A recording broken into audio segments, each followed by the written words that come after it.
Selamat pagi Bapak Ibu. Senang boleh melayani di tempat ini. Senang boleh melayani di tempat ini. Kurang kenceng ya.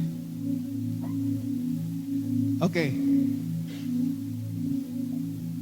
Kebanyakan kita orang-orang Kristen, atau kita memilih jadi orang Kristen, saya yakin karena mau masuk surga kan.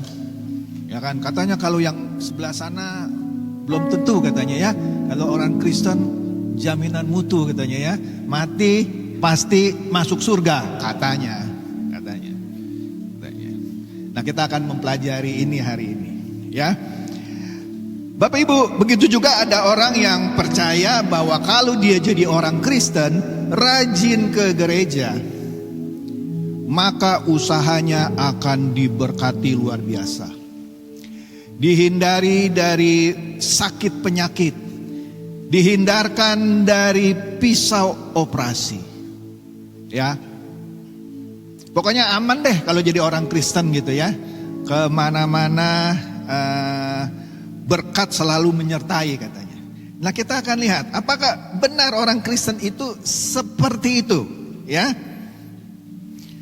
Kalau kita punya toko katanya, punya restoran katanya ya. Padahal sebelah kiri kanan kita, depan belakang punya toko yang sama, punya restoran yang sama katanya. Orang akan masuk ke restoran kita ketimbang restoran sebelah katanya. Karena kita orang Kristen. Itu kata pendeta-pendeta yang dulu saya suka ikuti gitu ya. Kemudian katanya lagi, kalau orang dunia resesi, orang Kristen resepsi katanya. Dulu saya katakan amin. Kenapa? Betul, pada waktu resesi dolar naik 15.000, saya dapat kerjaan di Singapura. Gaji saya dolar. Ya, bukan menyombongkan diri ya, benar dolar. Tapi saya ditaruhnya di Indonesia. Gaji dolar, makan gado-gado. Wih, itu berkat Tuhan yang luar biasa. Ya kan? Wih, jadi kalau pendeta itu cerita dunia boleh resesi, orang Kristen tetap resepsi, aminnya kencang saya. Kencang banget saya. Tapi begitu keadaan terbalik, dunia resesi, saya juga ikut resesi. Waduh, saya gak berani amin lagi gitu. Karena orang Kristen juga gak kebal resesi. Kalau mau kena PHK, ya kena aja. Gak ada tuh cerita kalau orang Kristen anti PHK, gak ada. Gak ada.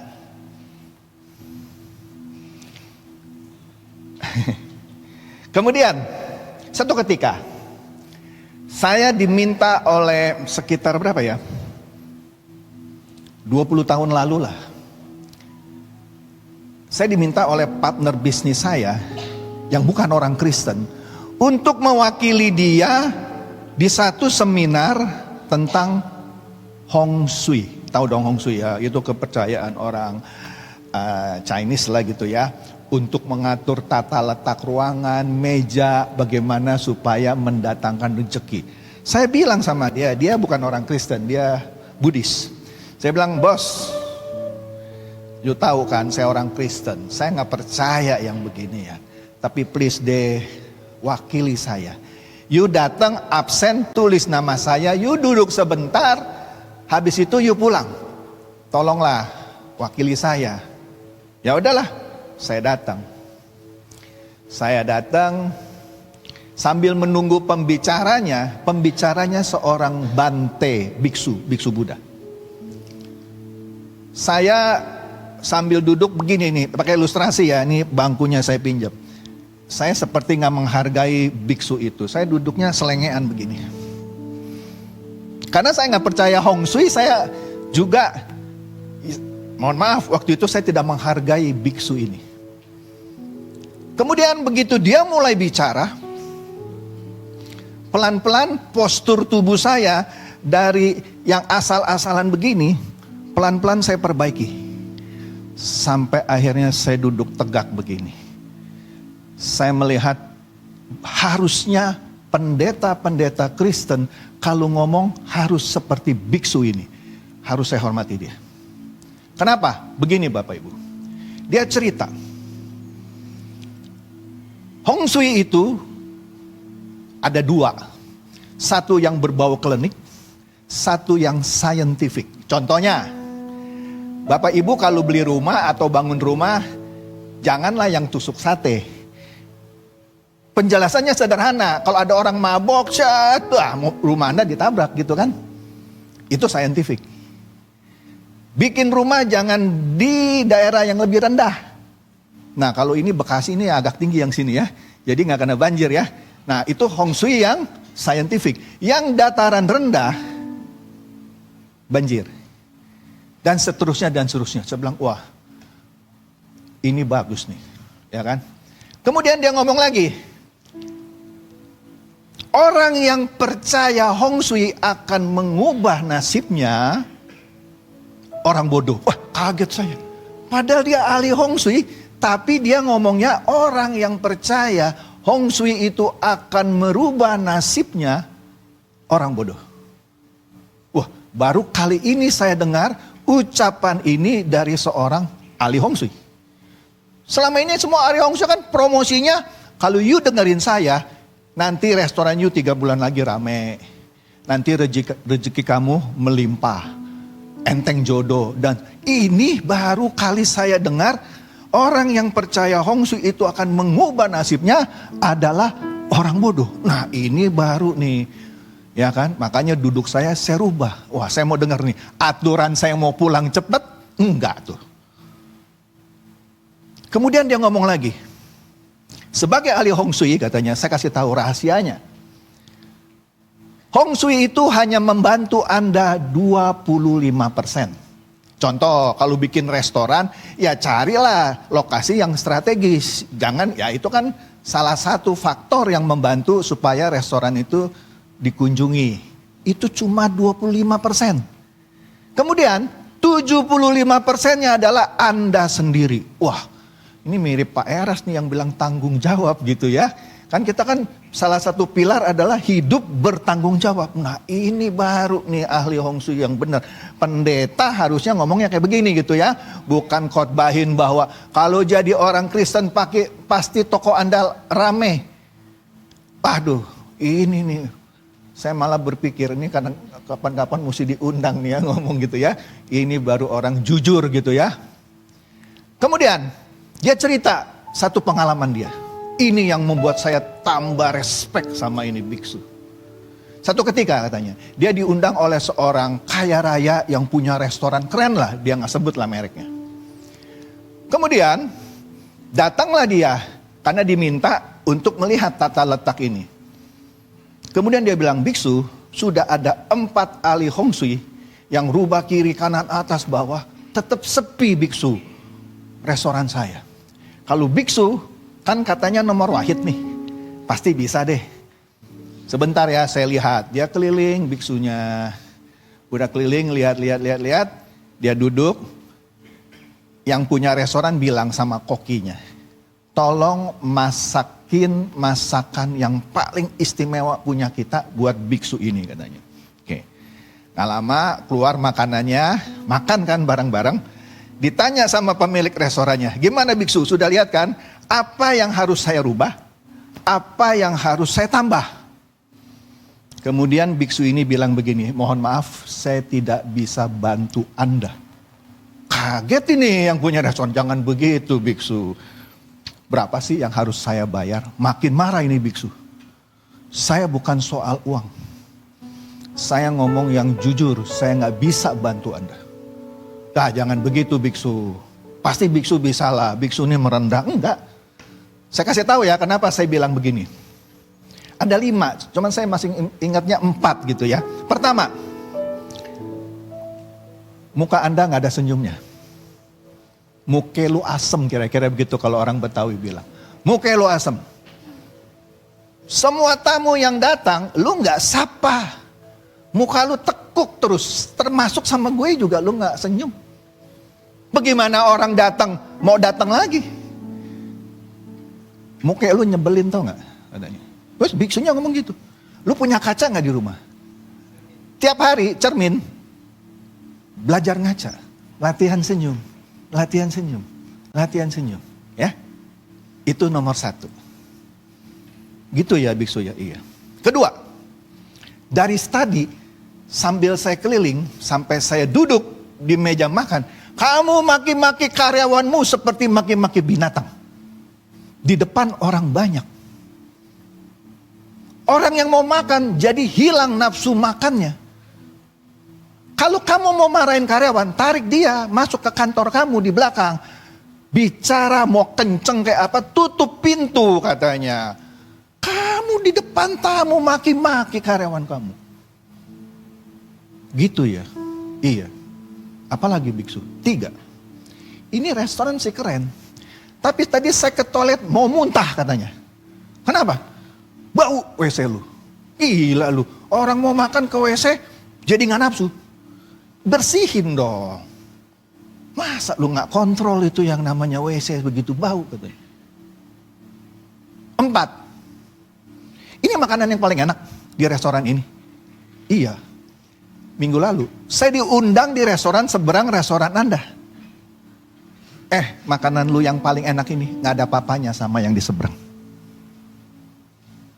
Bagaimana lu mau bilang supaya orang datang lagi? Makanan lu aja kalah sama yang di seberang. Ya orang datang yang di seberang lah.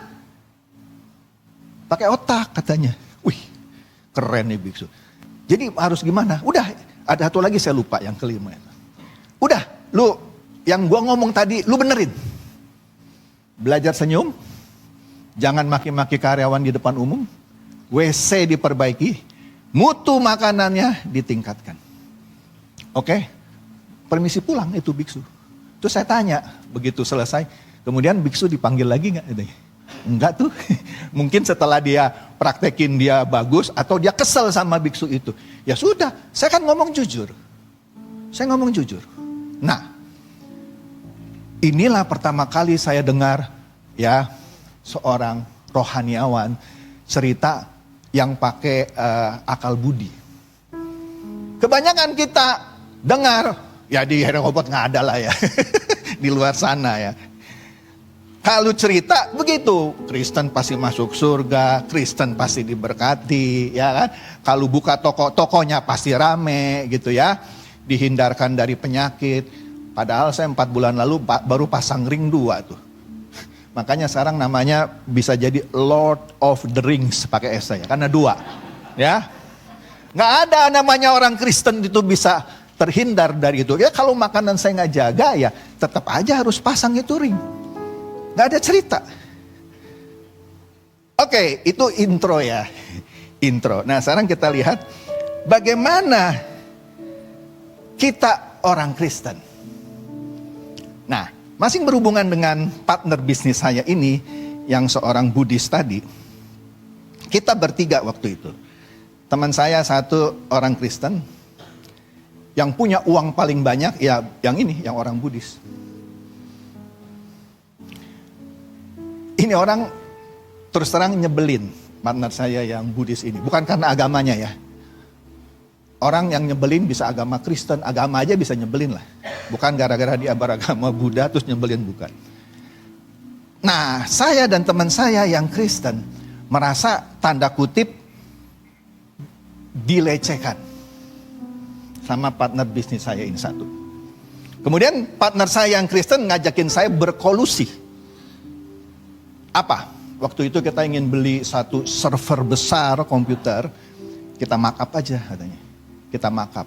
Karena kan yang uang paling banyak si yang orang Buddhis ini ya. Saya bilang iya juga nih, mesti dikasih pelajaran nih. Ayo. Tapi hati saya gak sejahtera.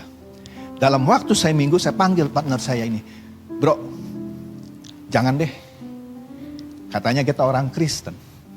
Masa kita balas perlakuan dia yang reseh gitu ya. Dengan cara markup beli komputer ratusan juta.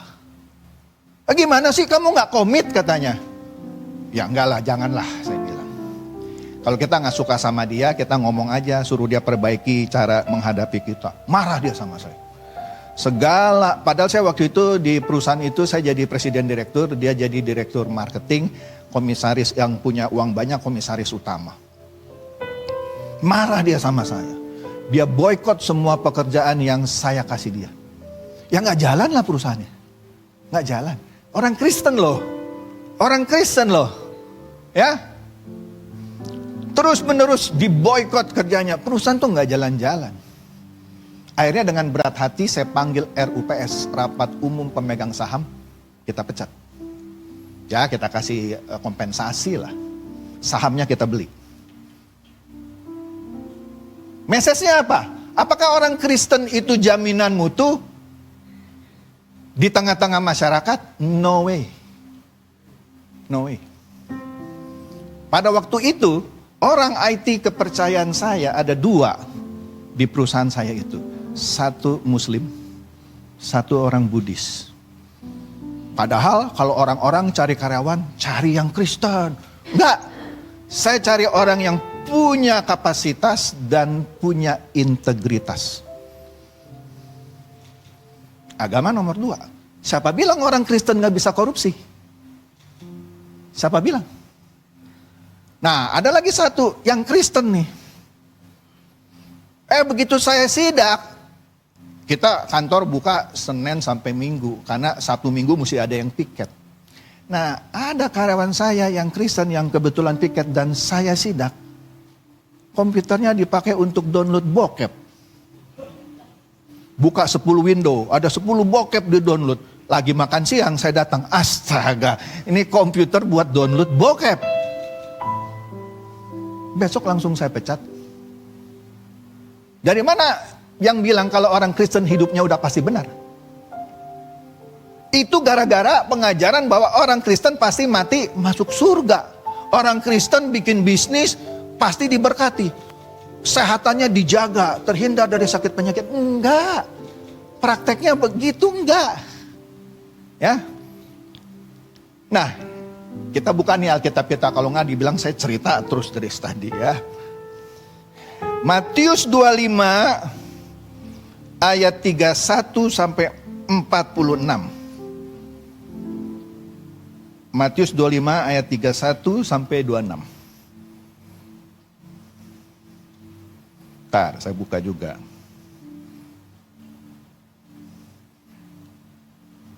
Penghakiman terakhir. Judul perikopnya kalau Bapak Ibu baca di Alkitab Bapak Ibu. Khotbah ini pernah saya khotbahkan pertama kali sekitar 10 tahun yang lalu di sebuah gereja GBI, tapi dia ngepro lah sama Pak Eras. Sekarang dia masuk jadi GSKI. Waktu itu dengan pengertian saya yang masih sederhana dari Pak Eras mengenai LB3 keselamatan, saya memberanikan diri mengkhotbahkan ini.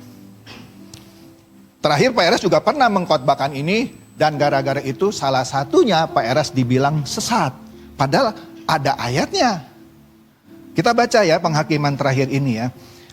Ayat 31. Apabila anak manusia datang dalam kemuliaannya dan semua malaikat bersama-sama dengan dia, maka ia akan bersemayam di atas tata kemuliaannya.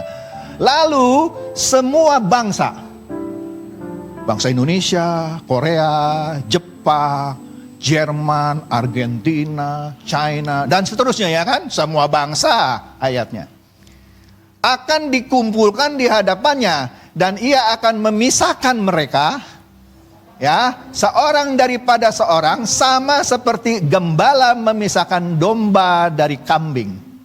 Dulu saya bikin judul khotbahnya agak kasar, Kristen kambing. Gara-gara ada kata-kata kambing ya. Next. Dan ia akan menempatkan domba-domba di sebelah kanannya dan kambing-kambing di sebelah kirinya.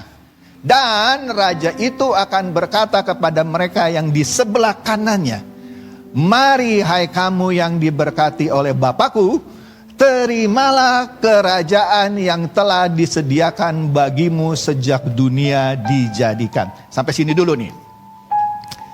Tadi kita lihat ya, semua bangsa dikumpulkan. Semua bangsa.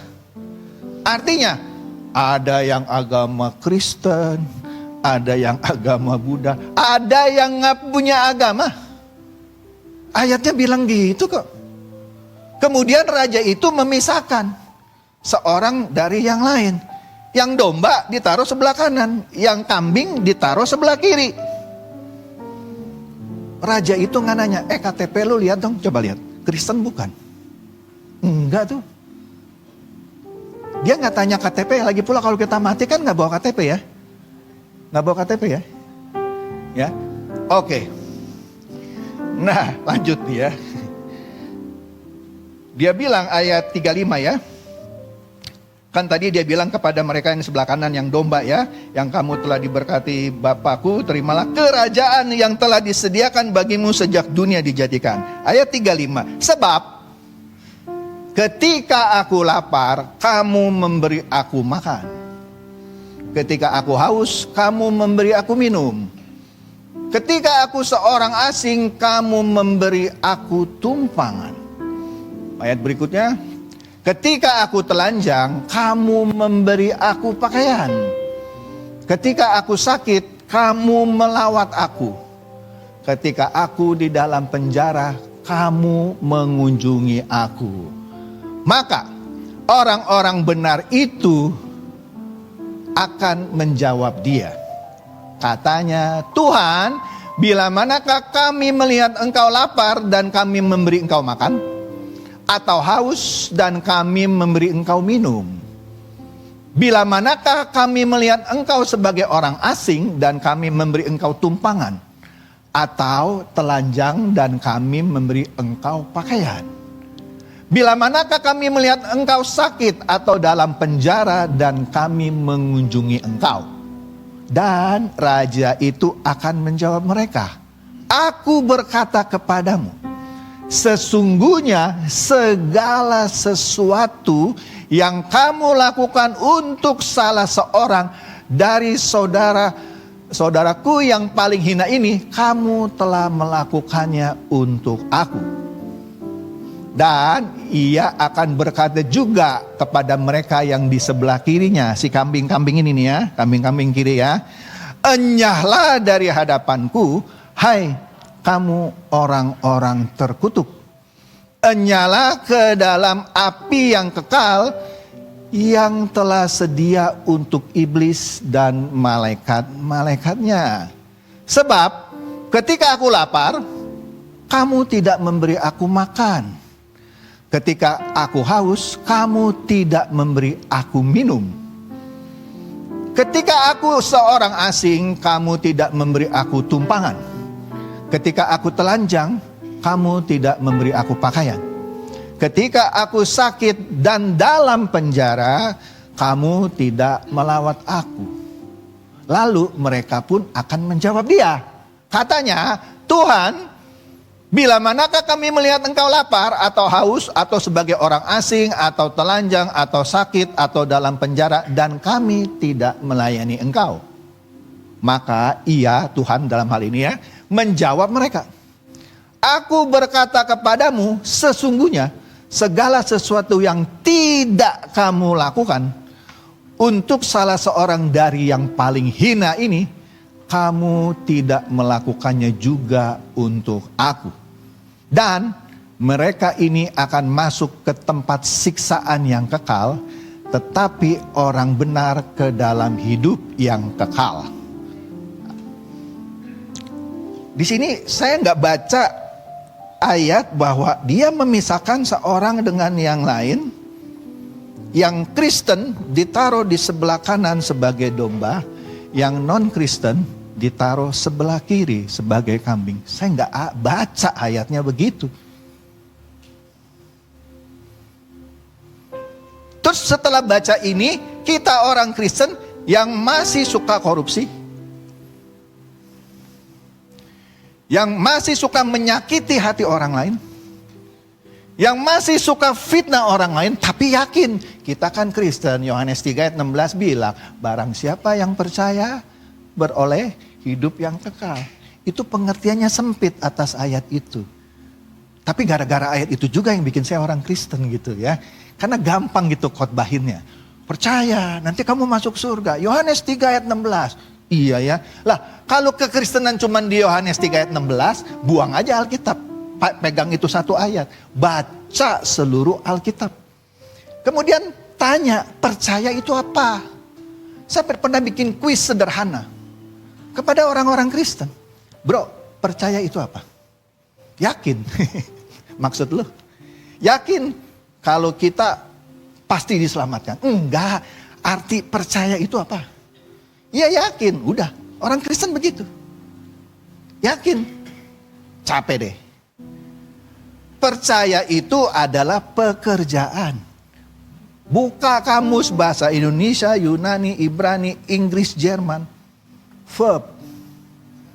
Kata kerja. Jadi harus ada sesuatu yang Bapak Ibu kerjakan. Baru Bapak Ibu dibilang orang percaya. Kalau Bapak Ibu tidak melakukan pekerjaan yang Tuhan mau Bapak Ibu kerjakan, pada dasarnya ayatnya nggak salah. Pada dasarnya ayatnya nggak salah. Tapi Bapak Ibu yang justru belum jadi orang percaya. Titik. Jadi jangan secara simpel bilang Yohanes 3 ayat 16 kan sudah janji Pak. Itu kan ya dan amin. Betul. Ayatnya ya dan amin gak ada yang salah. Saya gak bilang ayat itu salah. Tapi ngerti gak lu percaya itu apa? Kita buka Yohanes 6 ayat 29. Yohanes 6 ayat 29. Jawab Yesus kepada mereka, inilah pekerjaan yang dikehendaki Allah, yaitu hendaklah kamu percaya kepada Dia yang telah diutus Allah. Pekerjaannya apa? Melakukan segala perintah yang sudah diminta kepada kita untuk kita lakukan.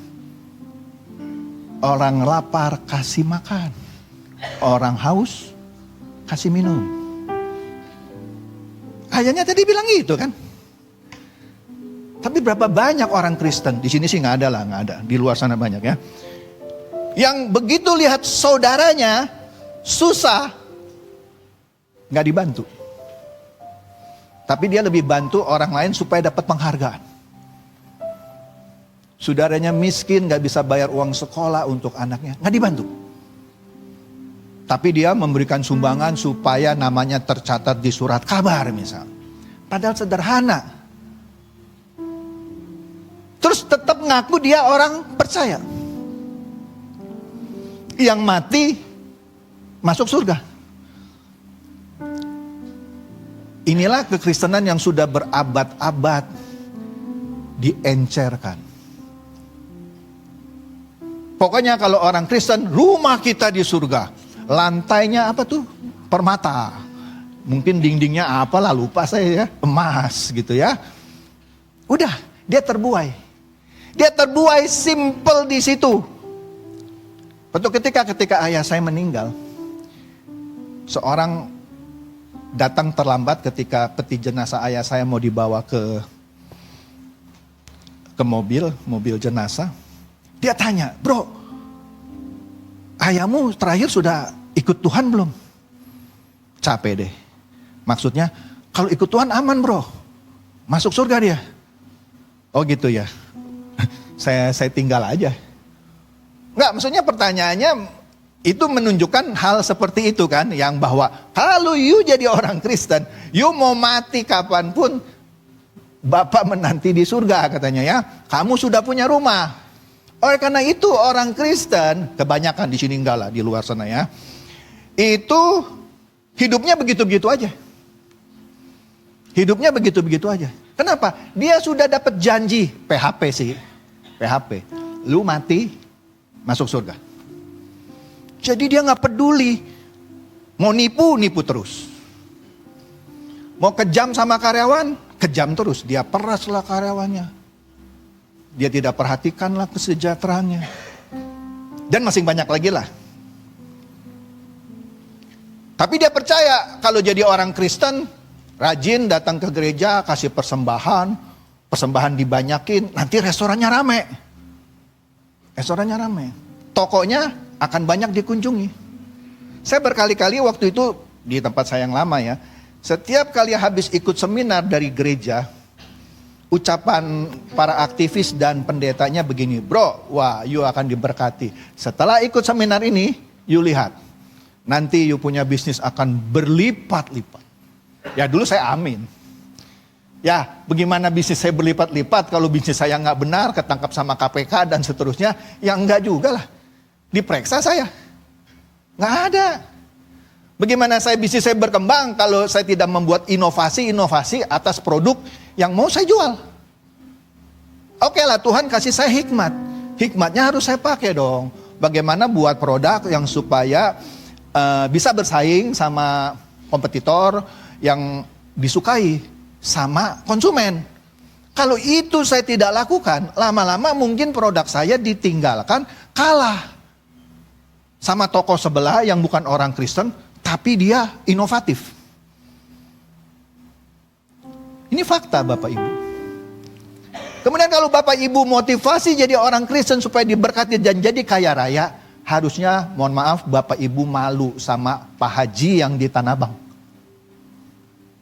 Pak Haji yang di Tanah Abang yang punya kios-kios, walaupun sekarang sih lagi sepi katanya ya. Itu banyak yang kaya loh. Padahal dia bukan orang Kristen loh. Mungkin mohon maaf nih ya, rata-rata kita kalau dibanding dengan rata-rata mereka yang di pasar Tanah Abang, bisa-bisa secara level ekonominya dia di atas kita loh. Dia bukan orang Kristen. Terus mau bilang apa lagi? Kemudian kalau Bapak Ibu juga pilih jadi orang Kristen supaya jadi orang kaya, sekali lagi Bapak Ibu salah pilih agama. Bukan berarti salah jadi orang Kristen, bukan itu maksud saya. Kalau motivasi Bapak Ibu mau jadi orang kaya, salah. Karena orang kaya nomor 1 di dunia ternyata bukan orang Kristen. Coba ceklah, walaupun sekarang berubah-ubah ya. Katanya terakhir Elon Musk. Saya nggak yakin Elon Musk orang Kristen, bukan. Saya nggak tahu. Mudah-mudahan orang Kristen ya. Supaya tervalidasi. Orang kaya number 1 sekarang Elon Musk katanya orang Kristen tuh. Padahal sebelumnya Bill Gates. Ganti Larry Ellison. Kebanyakan Yahudi. Jadi kalau yang bilang mau jadi Kristen supaya jadi orang kaya, ngaca dulu. Orang terkaya di dunia bukan orang Kristen. Dan banyak orang yang masuk top 10 justru sedikit orang Kristennya. Nah, gimana itu? Jadi Bapak Ibu, sekali lagi, marilah kita benar-benar menghayati bagaimana sesungguhnya orang Kristen itu harus hidup. Betul kita dijanjikan keselamatan. Tetapi kalau kita balik ke yang Pak Eras pernah ajarkan, keselamatan adalah usaha Allah untuk mengembalikan manusia itu ke rancangan semula. Saya cari ayatnya, nggak ada tuh. Kan banyak orang yang melecehkan tuh ya. Nggak ada itu, Pak Eras bikin-bikin gitu. Begini loh, gini. Saya harus pakai ilustrasi supaya nyos gitu ya. Ketika Bapak Ibu punya motor, punya mobil dah yang lebih enak lah. Kecelakaan, ringsek. Bawa bengkel dong. Mudah-mudahan punya asuransi ya. Mudah-mudahan punya asuransi. Kemudian mobil Bapak Ibu masuk bengkel ya. Kemudian mobil Bapak Ibu diapain tuh? Dipanasin, panelnya yang pengok gitu ya. Ketok sana, ketok sini. Kemudian dempul sana, dempul sini. Amplas sana, amplas sini. Mobilnya berteriak gak? Sakit? Enggak kan? Mobilnya benda mati. Terus masukin ke oven panas, dicat. Kan cat oven. Dulu anak saya pertama kali lihat di jalan ada tulisan cat oven. Dia bacanya cat oven. Dedi, memang ada kucing oven? Bukan, itu cat oven. Oke, balik lagi. Ketika setelah mungkin 2 minggu, 3 minggu mobil itu keluar, kinclong lagi kan. Kembali ke rancangan yang semula. Ya mungkin gak 100% lah. Tapi kira-kira 99, bagus lagi nih gitu ya. Nah, ilustrasi ini sering saya pakai begini Bapak Ibu. Manusia yang sudah bejat, yang sudah ringsek itu, mau dikembalikan Tuhan ke rancangannya yang semula, yang sempurna. Tapi masalahnya kita orang Kristen kebanyakan terbuai tadi sama ajaran mati masuk surga. Jadi dia nggak tahu dia bejat. Yang dia tahu dia mati masuk surga. Dia tidak hidup bertanggung jawab untuk memperbaiki kebejatannya itu. Karena pengajaran mati masuk surga. Ada jaminan katanya. Padahal kita diajari dengan ajaran yang benar gitu ya. Menurut saya pastinya lah ya. Kita harus bertanggung jawab. Bukan Tuhan yang akan mengubahkan kita otomatis gitu. Kalau Bapak Ibu ada ketemu orang bejat terus ikut katekisasi, dibaptis langsung jadi orang suci, tolong kenalkan saya mau kenalan. Enggak bisa itu proses. Itu proses. Dia harus benar-benar dikembalikan dengar firman yang benar, kemudian berusaha melakukan kehendak Bapa, berkenan dan seterusnya. Itu proses. Enggak bisa dalam waktu sekejap. Wah, itu berarti kan mengandalkan kekuatan sendiri. Kan banyak yang ngomong gitu. Lah enggak lah. Ayatnya bilang gitu kan mesti ada perbuatan. Iman tanpa perbuatan itu pada dasarnya mati. Itu yang dikatakan oleh Yakobus. Makanya kitab Yakobus hampir dibakar waktu itu. Karena orang Kristen oleh Bapak Gereja waktu itu, siapa itu? Martin Luther kalau nggak salah ya, mau bakar surat Yakobus. Apa ini harus ditambahin perbuatan? Lah, memang iya kok, iman tanpa perbuatan pada dasarnya mati. Lah Anda cuma percaya, mati masuk surga, kasihan banget. Dia nggak mau diproses supaya berkenan, sempurna. Lah baru ayatnya kan bilang. Malah di situ kalau mau dielaborasi lebih dalam, wah itu yang membuat Pak Eras dibully. Itu ada kemungkinan nanti kalau kita ke neraka, mampir gitu jalan-jalan. Pendeta banyak di situ loh. Kalau pendeta banyak di situ, apalagi jemaatnya ya. Dan ini juga buat saya gitu sebagai pendeta. Jangan-jangan pendeta banyak di neraka. Jemaatnya juga ada di sana. Tetapi Anda lihat surga, jangan kaget ya. Nanti Anda ketemu orang-orang yang Anda bilang, loh bukannya lo harusnya masuk neraka? Kok lo masuk surga?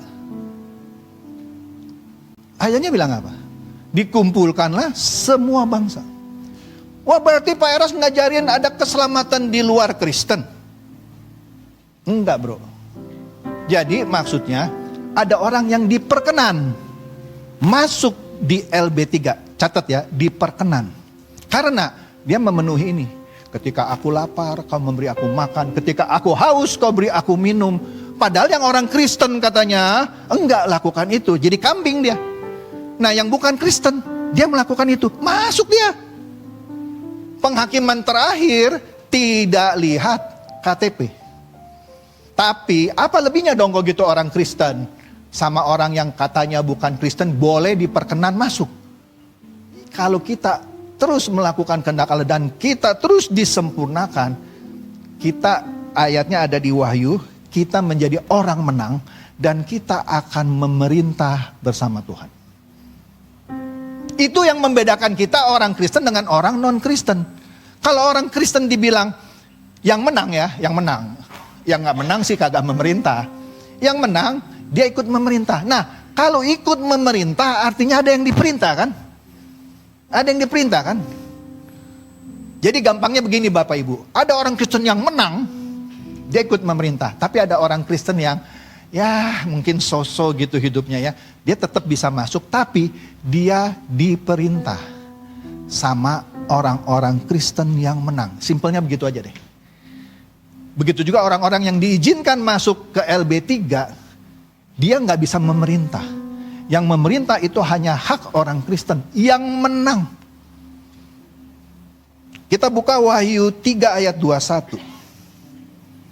Wahyu 3 ayat 21. Barang siapa menang, Ia akan kududukan bersama-sama dengan aku di atas tahtaku. Sebagaimana aku pun telah menang dan duduk bersama-sama dengan Bapakku di atas tahtanya. Jadi, kalau mudah-mudahan di sini enggak ya, kalau Bapak Ibu masih percaya, saya orang Kristen udah pasti punya kapling di surga, aman gitu ya. Tolong periksa. Tolong periksa. Periksa lagi kehidupan Bapak Ibu sehari-hari. Apakah Bapak Ibu dalam kehidupan sehari-hari sudah melakukan kehendak Bapak? Kalau sudah berarti Bapak Ibu baru orang percaya. Apakah Bapak Ibu mau setiap hari disempurnakan seperti tadi mobil yang masuk bengkel diketok sana ketok sini, panasin sana panasin sini, dempul sana dempul sini, amplas lagi, enggak berteriak sakit. Padahal ketika kita manusia diproses sama Tuhan, aduh Tuhan panas, bahkan jadi murtad. Padahal Tuhan mau pakai masalah-masalah yang kita hadapi justru untuk menyempurnakan kita. Kita nggak sadar. Mana janjinya katanya orang Kristen akan diluputkan dari penderitaan, dari sakit penyakit bohong itu. Ya karena lu dengerin pengajaran yang salah. Nah itu, siapkah Bapak Ibu diproses? Siapkah sakit, panas, lecet-lecet gitu ya? Bahkan mohon maaf ini kan lagi masuk zaman resesi nih ya. Apakah ketika Bapak Ibu kena PHK misalnya, Bapak Ibu menyangkali Tuhan? Mana janji Tuhan? Mana pemeliharaan Tuhan? Aku kok di PHK?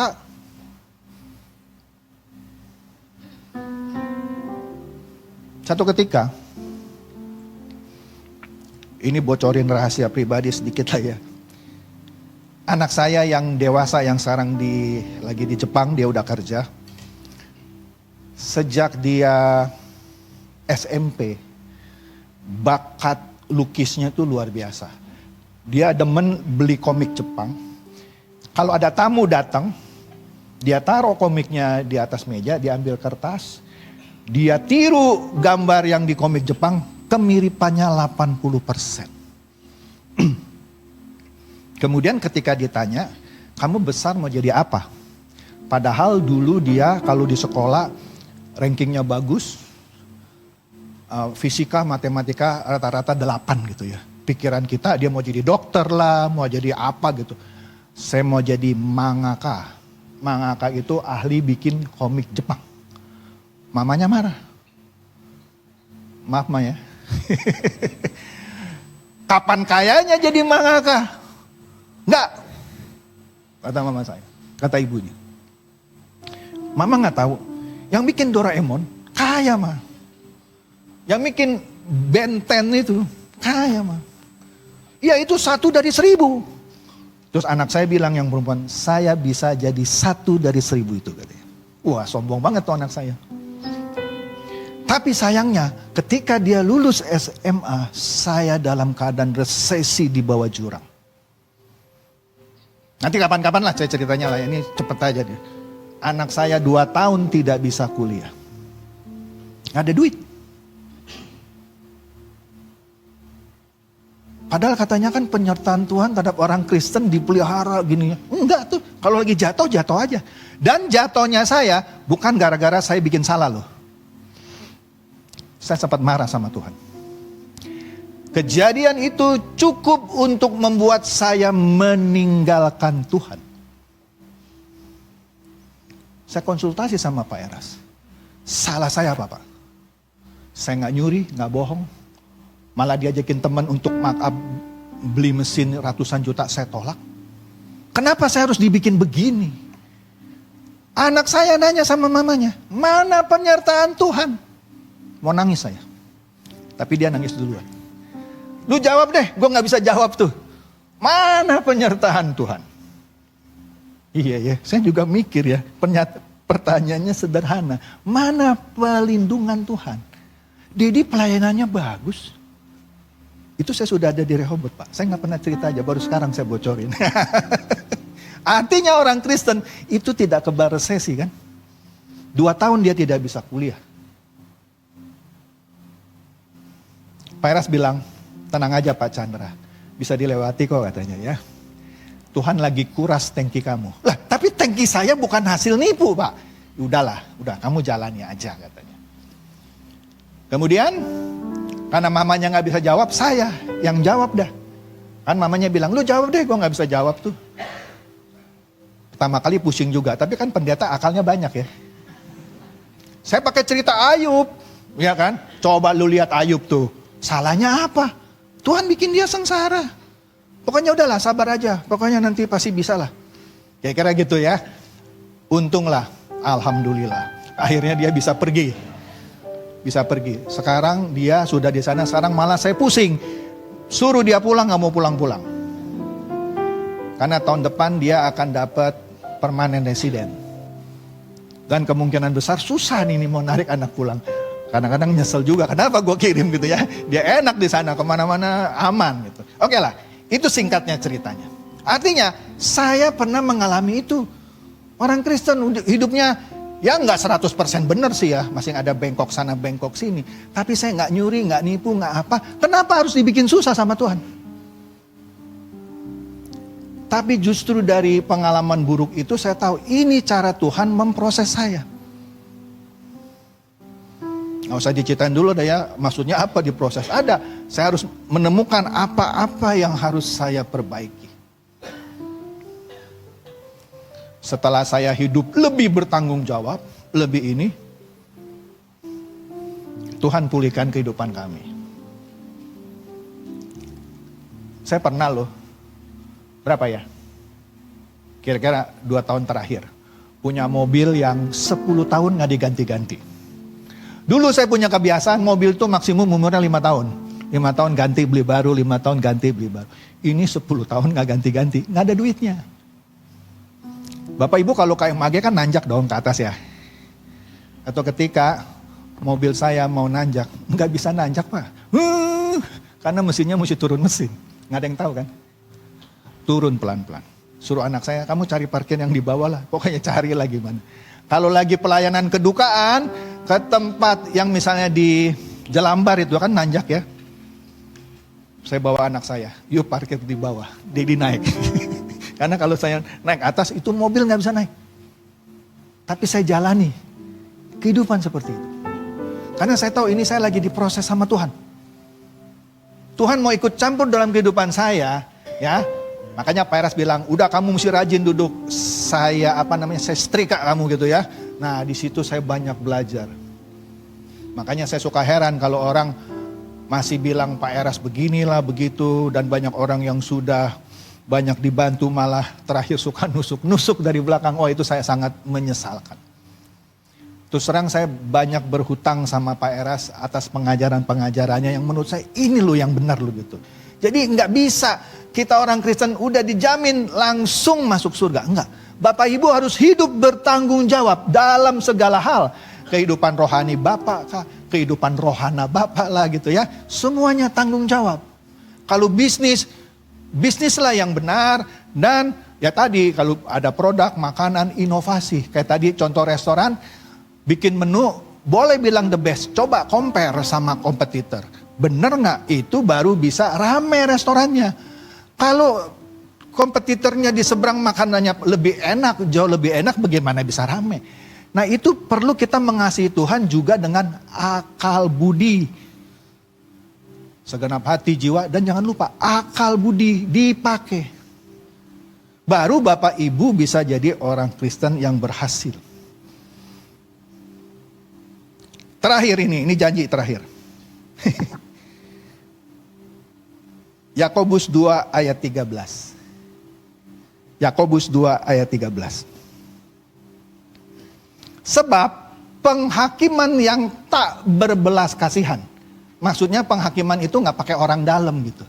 Gak pakai kasihan atau gak kasihan. Jadi penghakiman yang tak berbelas kasihan akan berlaku atas orang yang tidak berbelas kasihan. Nah berapa banyak orang Kristen rajin ke gereja tapi dalam kehidupannya sehari-hari tidak pernah menunjukkan belas kasihan. Kalau bisa orang udah benar dijatohin, orang benar difitnah supaya dibenci. Berapa banyak kalau Bapak Ibu buka media sosial, medsos, saya bukan mengkultuskan Pak Eras gitu ya. Orang-orang yang ngakunya ahli teologi ya, membuli di medsos. Mana belas kasihannya? Mana? Ketika Pak Eras jatuh sakit, itu media sosial juga penuh. Tuh rasain lo, sakit. Pendeta lo. Mana belas kasihan Anda? Mana? Padahal orang Kristen, teolog, doktor pula. Ya bukan dokter Riko, bukan dokter Juan, bukan. Oleh karena itu kalau Pak Eras kan sering khotbah gitu ya, dokter lah gitu. Maka gara-gara itu saya nggak pernah mau ngambil dokter tuh. Udahlah, cukup aja S2 lah. Yang penting saya nyari duit aja lah, pelayanan udah. Iya Bapak Ibu, udah dokter harusnya ngerti dong. Enggak loh, tetap Pak Eras sakit, tuh rasain tuh, sesat sih rasain dah.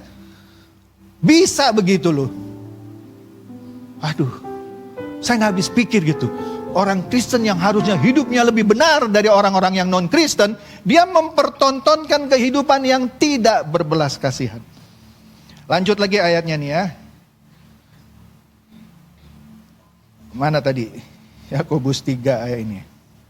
Nah, akan berlaku bagi orang yang tidak berbelas kasihan, tetapi belas kasihan akan menang atas penghakiman.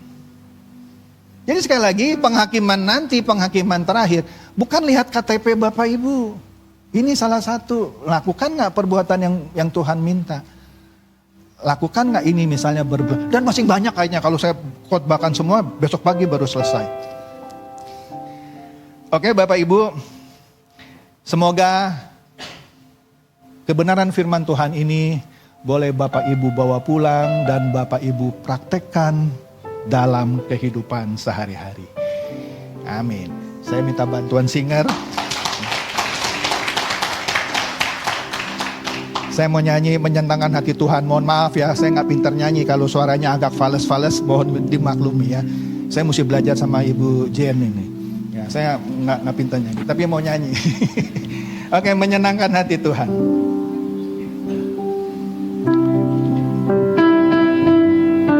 Hati Tuhan lebih dari segalanya. Disingkatnya hidupku, kesempatan berharga karena anugerah-Mu. Di renungan hati ini, kata dan perbuatan, di semua rencana-Mu, semua cita-citaku, seluruh kehendak-Mu. Engkau ciptakan aku untuk menyenangkan-Mu. Sepanjang hidup ini sampai di surga nanti, menyenangkan-Mu selalu. Di mana Engkau ada, aku rindu berada. Engkau kesukaanku, batu karang perhentian saat berganti. Musik memainkan dengan lembut. Bapak Ibu, lagu ini sangat menginspirasi saya. Saya mau dan semoga Roh Kudus boleh menguatkan saya, dan saya boleh menyenangkan hati Tuhan lebih dari segalanya. Bukan hanya omon-omon. Ya. Disingkatnya hidup saya ini yang saya nggak tahu akan berakhirnya kapan. Ini adalah kesempatan berharga saya karena inilah anugerah Tuhan buat saya. Saya mau di setiap tindakan saya itu menyenangkan hati Tuhan dalam apapun yang saya perbuat. Karena saya tahu nanti penghakiman terakhir itu akan ditentukan dari kualitas hidup saya ketika saya akan atau sedang ada di bumi. Doa saya bagi Bapak Ibu yang rindu untuk terus menyenangkan hati Tuhan, yang mau disempurnakan dan menghadapi masalah-masalah yang mungkin diizinkan datang dalam kehidupan Bapak Ibu. Kiranya Roh Kudus boleh menguatkan Bapak Ibu. Saya kembalikan kepada Pak Rik. Engkau ciptakan aku untuk menyenangkanmu sepanjang hidup ini sampai di surga nanti menyenangkanmu. Mari angkat hatimu, nyarikan suaramu sampaikan kepada Bapa. Engkau ada, aku rindu berada. Engkau kesukaanku, batu karang perhentian tak akan berhenti. Engkau kesukaanku, Engkau kesukaanku, batu karang perhentian tak akan tergantikan. Bapa di dalam surga, kami bersyukur atas kebenaran firman-Mu yang telah menyentuh hati kami dan memberikan kami pengertian. Semua kami dapat pahami hanya karena kuasa Roh Kudus yang memimpin kami hingga kami dapat mengerti kedalaman kebenaran firman-Mu. Terima kasih untuk hamba-Mu yang telah menjadi saluran berkat bagi jemaat di tempat ini, bagi kami semua. Dimanapun hamba-Mu, Bapak Pendeta Chandra melayani Engkau ya Tuhan, kiranya penyertaan Tuhan nyata di dalam kehidupan hamba-Mu. Tuhan yang menyertai dalam pekerjaan beliau sehingga semuanya boleh berhasil seturut kehendak-Mu. Menjadi alat di tangan Tuhan dimanapun memberitakan kebenaran-Mu, banyak jiwa diselamatkan. Menyertai keluarganya, Engkau memberkati segala sesuatu yang dibutuhkan hamba-Mu. Yang mulia Bapa di dalam surga,